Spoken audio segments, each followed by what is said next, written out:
تھا میں تھوڑا سا کنفیوز ہو گیا تھا سوال کو سمجھنے میں کہ یہ جو ہمارے یہاں مکان لوگ کرائے پر دیتے ہیں جس کو آپ کے یہاں گروی رکھ کر کے بولا جاتا ہے، اس کا جو ممبئی وغیرہ میں جو پاپولر نام ہے وہ یہ ہیوی ڈپازٹ پر لوگ مکان لیتے ہیں، تو اس کی شرعی حیثیت کیا ہے؟ تو دیکھیے ایک مکان کا مان لیجئے کہ کرایہ ہے تقریباً 5,000 روپیہ۔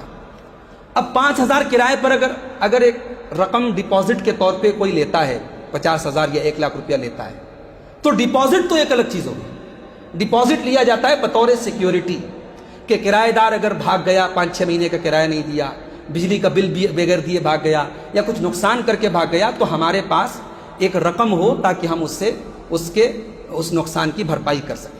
تو اس مقصد کے تحت ایک نامینل رقم، ایک جینوئن رقم ڈپازٹ کے طور پہ لی جاتی ہے، تو وہ تو ایک یعنی امانت کے طور پر اور سیکیورٹی کے طور پر لی جاتی ہے، اس کا مسئلہ الگ ہے، اس میں کرایہ دینا پڑتا ہے اور وہ ڈپازٹ اتنا زیادہ نہیں ہوتا تو ہم اس کو ہیوی ڈپازٹ کہہ سکتے ہیں۔ ہمارے یہاں جو شکل رائج ہے کہ کرایہ مان لیجئے 5,000 روپیہ ہے تو ڈپازٹ دیا جاتا ہے 5,00,000 روپیہ۔ 5,00,000 روپیہ دے دیا گیا، اب سامنے والے کو 5,00,000 روپیہ مل گئے، اس کو مکان مل گیا، اب یہ فری میں رہتا ہے، کوئی کرایہ نہیں دیتا۔ تو اب اس کی شرعی حیثیت کیا ہے؟ تو پہلے ہم یہ سمجھیں گے کہ اس نے جو 5,00,000 روپیہ دیا ہے مکان مالک کو، اس کی حیثیت کیا ہے؟ شریعت کی نظر میں اس کی حیثیت قرض کی ہے۔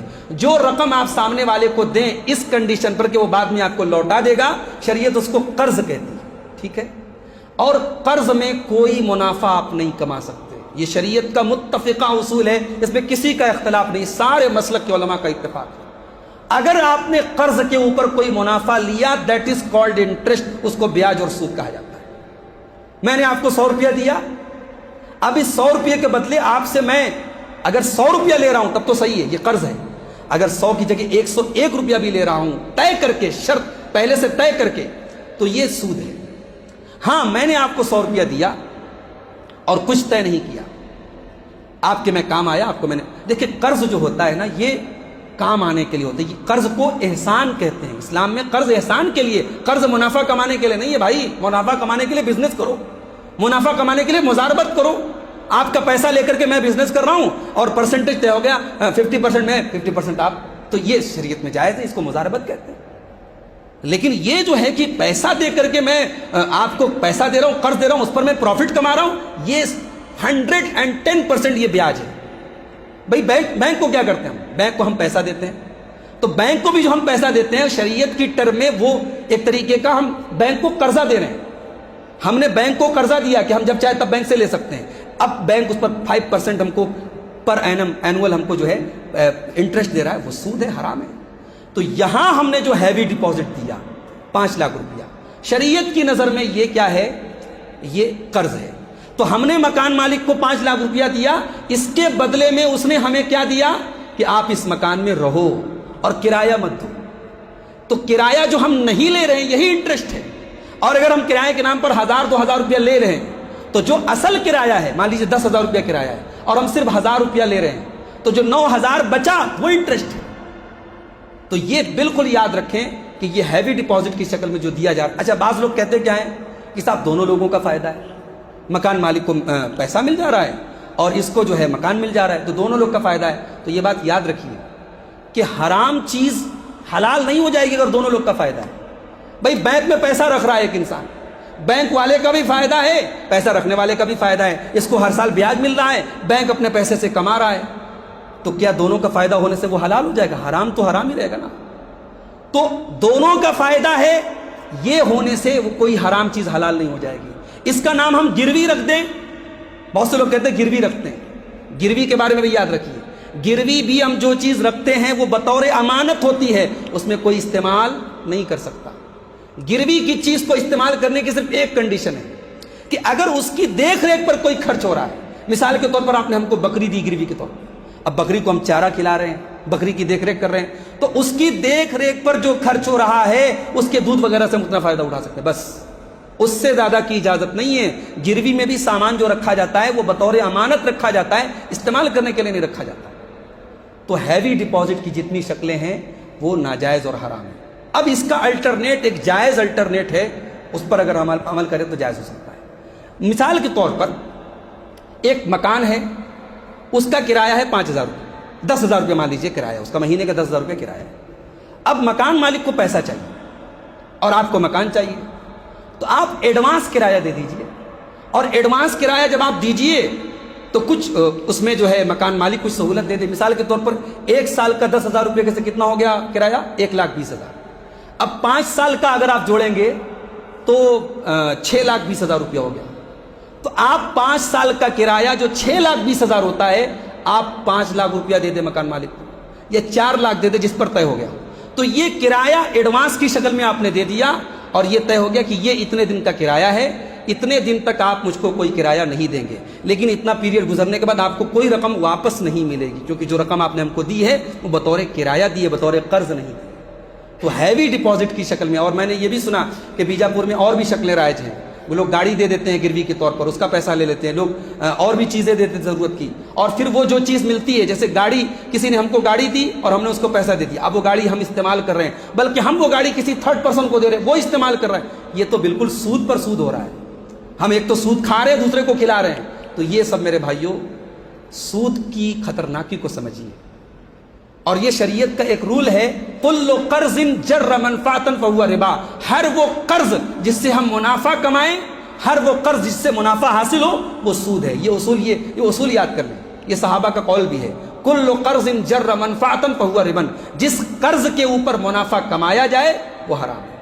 ہاں، بغیر پہلے سے شرط کے اگر کوئی کسی سے قرضہ لیتا ہے اور اس کے بعد لوٹانے کے ٹائم زیادہ دے دیتا ہے تو اس میں کوئی حرج کی بات نہیں، بلکہ اس کی تعریف کی اللہ کے نبی نے، خیارکم احسنکم قضاء، اللہ کے نبی نے فرمایا تم میں سب سے بہترین انسان وہ ہے جو دوسروں کو جب ادا کرے تو ادا کرنے میں اچھا ادا کرے۔ اللہ کے نبی سے بھی ایسی مثالیں ملتی ہیں کہ آپ نے کسی سے قرضہ لیا اور دیتے وقت آپ نے اس کو زیادہ دیا، تو اس میں بغیر طے کیے ہوئے اگر دیتے ہیں تو کوئی حرج کی بات نہیں ہے۔ قرآن کی ساری سورتوں کا سیکوینس کیسے ملا؟ کیا اللہ کے رسول کو اس کی وحی ہوئی تھی؟ دیکھیے، قرآن کریم کی تمام سورتوں کی اور تمام آیتوں کی جو ترتیب آج ہمارے پاس ہے، یہ ترتیب ایسا نہیں ہے کہ بعد میں لوگوں نے اپنے من سے کی ہے۔ اللہ کے نبی جب قرآن کی آیتیں اترتی تھی، صحابہ سے کہتے تھے لکھو، بعد میں پھر آیتیں اترتی تھی، کہتے تھے لکھو، اور پھر آیتوں کو آرڈر سے بھی آپ ترتیب بھی دلواتے تھے۔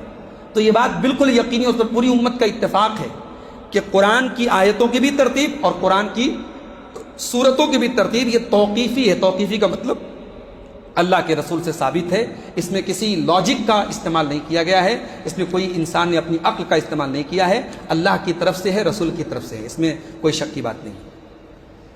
عیدگاہ میں مرد اور عورت ایک ہی میٹ پر نماز ادا کرتے ہیں اور بیچ میں پردہ ہوتا ہے، کیا یہ درست ہے؟ بالکل درست ہے۔ اللہ کے رسول کے دور میں مسجد میں پیچھے عورتیں آتی تھیں، آگے مردوں کی صف ہوتی تھی، پیچھے بچوں کی ہوتی تھی، اس کے پیچھے عورتوں کی ہوتی تھی۔ تو آج تو پردہ اگر بیچ میں لگا ہے اور میٹ ایک ہے تو کوئی حرج کی بات نہیں۔ ایک نان مسلم تھے، انہوں نے مرنے سے پہلے صرف کلمہ پڑھا، کیا اللہ انہیں جنت دے گا؟ اگر انہوں نے مرنے کے پہلے، یعنی وہ ٹائم آنے کے پہلے جب ہوش و حواس برقرار رہتا ہے، ایک تو ہوتا ہے موت کو سامنے دیکھ لیا تب کلمہ پڑھا، جیسے فرعون نے پڑھا تھا، تو اس کا اعتبار تو نہیں ہوگا، لیکن ابھی ہوش و حواس برقرار تھا اور انہوں نے کلمہ پڑھ لیا تو انشاءاللہ اگر انہوں نے دل سے کلمہ پڑھا تھا تو ان کی نجات ہو جائے گی۔ اللہ کے رسول ایک یہودی بچے کی عیادت کے لیے گئے، وہ بیمار تھا، مر رہا تھا، آخری ٹائم تھا، اللہ کے نبی نے کہا کلمہ پڑھ دو، اس نے کلمہ پڑھ لیا، اللہ کے نبی نے فرمایا یہ نجات پا جائے گا۔ تو اس لیے اگر دل سے کسی نے کلمہ پڑھا ہے اور موت کو دیکھنے کے پہلے پڑھ لیا ہے تو انشاءاللہ وہ نجات پا جائے گا۔ وہ کون سی عبادت، تسبیح یا عمل ہے جو اللہ کو بہت محبوب ہے، جو انسان کو اللہ کے قریب کرے؟ اب دیکھیے، یہ سوال جو ہے بہت تفصیلی سوال ہے، بہت سارے اذکار ہیں، سب سے افضل جو ذکر ہے وہ لا الہ الا اللہ ہے، سب سے ہلکا بھی ہے زبان پر۔ لا الہ الا اللہ ایک ایسا ذکر ہے کہ اس کو آپ پڑھیں گے تو آپ کا ہونٹ بھی نہیں ہلے گا، آپ لا الہ الا اللہ 100 بار پڑھ لیں گے، سامنے والے کو پتہ بھی نہیں چلے گا آپ نے لا الہ الا اللہ پڑھا، تو یہ سب سے افضل ذکر ہے۔ اسی طریقے سے سبحان اللہ و بحمدہ سبحان اللہ العظیم، یہ وہ ذکر ہے جس کے بارے میں بخاری کی آخری حدیث ہے کہ یہ 2 کلمے اللہ تعالیٰ کو بہت پیارے ہیں۔ اسی طریقے سے الحمدللہ سبحان اللہ کے بارے میں حدیث میں آتا ہے کہ قیامت کے دن میزان عمل کو بھر دیں گے یہ، تو ان سب کو آپ پڑھیں۔ اور اگر عبادت کی ہم بات کریں تو فرائض اللہ کو سب سے زیادہ پسند ہے، سب سے پہلے آپ فرائض کی پابندی کریں، فرض نماز پڑھیں، فرض روزہ رکھیں، فرض کے بعد پھر نوافل کا اہتمام کریں، نفلی نماز پڑھیں، نفلی روزہ رکھیں، تو یہ تمام چیزیں اللہ تعالیٰ کو محبوب ہیں۔ جو انتقال ہو چکے ہیں کیا ان کے نام سے صدقہ ثواب کے لیے دے سکتے ہیں؟ بالکل دے سکتے ہیں۔ مرنے والے کے نام سے آپ صدقہ کسی بھی شکل میں دے سکتے ہیں، پیسے کی شکل میں، اناج کی شکل میں، کپڑے کی شکل میں، یا گھر میں کھانا بنا ہے غریبوں کو آپ نے کھانا دے دیا، مگر اس میں یہ بات یاد رہے کہ آپ کوئی دن خاص نہیں کریں گے۔ مرنے والے کے نام پر سال میں ایک دن برسی منا کر کے اس دن غریبوں کو کھانا بانٹے، یہ غلط ہے۔ تیسرے دن خاص کر کے کھانا بانٹے، یہ غلط ہے۔ اور کھانا ہی بانٹے، یہ بھی غلط ہے کہ آپ ایک شکل کو اپنا لیں کہ بس مرنے والوں کی طرف سے ہم کھانا ہی بانٹیں۔ بھائی صدقہ کریں، صدقہ کی ساری شکلیں، تو آپ کوئی کسی ایک شکل کو خاص نہ کریں، ٹھیک ہے؟ صدقہ کر سکتے ہیں، کوئی حرج کی بات نہیں۔ تو یہ چند سوالات تھے۔ اللہ تعالیٰ سے دعا ہے رب العالمین ہم سب کو اچھی سمجھ اور نیک عمل کی توفیق عطا فرمائے۔